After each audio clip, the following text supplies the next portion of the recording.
सौभाग्यशाली तोता। बहुत समय पहले की बात है। एक छोटे से गांव के पास एक सुंदर जंगल था। उस जंगल में तरह तरह के पक्षी और जानवर रहते थे। उन्हीं पक्षियों में एक अनोखा तोता भी रहता था, जिसका नाम चिरकू था। चिरकू को लोग सौभाग्यशाली तोता के नाम से जानते थे, क्योंकि जहां भी वह जाता, वहां कोई न कोई चमत्कार हो जाता या किसी की किस्मत बदल जाती। गांव के लोग मानते थे कि अगर चिरकू उनके घर आ जाए तो उनके जीवन में सुख और समृद्धि आ जाती है। चिरकू हमेशा खुश रहता और अपनी मधुर आवाज में गाने गाता।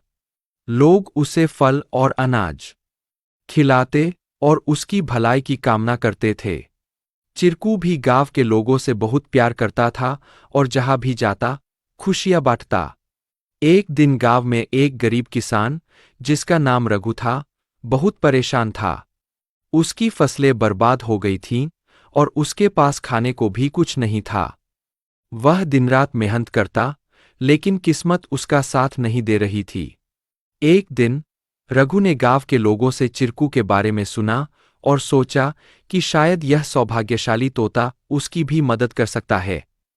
रघु ने तय किया कि वह चिरकू से मिलकर अपनी किस्मत बदलने की विनती करेगा। अगले दिन वह जंगल की ओर चल पड़ा और चिरकू को खोजने लगा।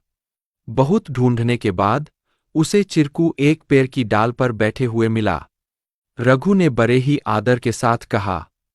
चिरकू ने रघु की बातें ध्यान से सुनी और उसकी आंखों में दया उमड़ आई। चिरकू ने अपनी चोंच में एक छोटी सी चमकती हुई पत्ती उठाई और रघु को देते हुए कहा, यह जादुई पत्ती है। इसे अपनी जेब में रख लो और जब तुम अपने खेत में काम करने जाओ तो यह पत्ती तुम्हारी किस्मत बदल देगी। रघु ने धन्यवाद कहा और वह पत्ती लेकर अपने घर लौट आया। अगले दिन वह अपने खेत में काम करने के लिए गया। जैसे ही उसने खेत में जुताई शुरू की, अचानक से बारिश होने लगी। उसकी सूखी जमीन हरी भरी हो गई और थोड़े ही समय में उसकी फसलें लहलहा उठीं। रघु की मेहनत सफल हुई और उसकी किस्मत सच में बदल गई। अब रघु के पास भरपूर अनाज था और वह फिर से खुशहाल जीवन जीने लगा। उसने गांव के लोगों को चिरकू की बुद्धिमानी और उसके द्वारा दी गई जादुई पत्ती के बारे में बताया। सभी लोग चिरकू की प्रशंसा करने लगे और उसे और भी अधिक प्यार देने लगे। लेकिन चिरकू ने रघु को एक बात कही थी। याद रखना, यह पत्ती सिर्फ तुम्हारी मेहनत का साथ देगी। अगर तुम मेहनत करना छोड़ दोगे तो यह भी अपना जादू खो देगी। रघु ने चिरकू की बात समझ ली और कड़ी मेहनत जारी रखी। धीरे धीरे उसकी स्थिति पहले से बहुत बेहतर हो गई।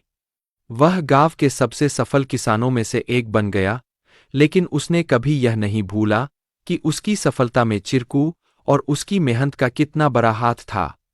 कहानी से सीख। इस कहानी से हमें यह सीख मिलती है कि किस्मत भी उन्हीं का साथ देती है जो खुद मेहनत करते हैं। सौभाग्य और अवसर तभी काम आते हैं जब हम अपने प्रयासों से उन्हें सही दिशा देते हैं। Please like, share and subscribe our channel to learn more.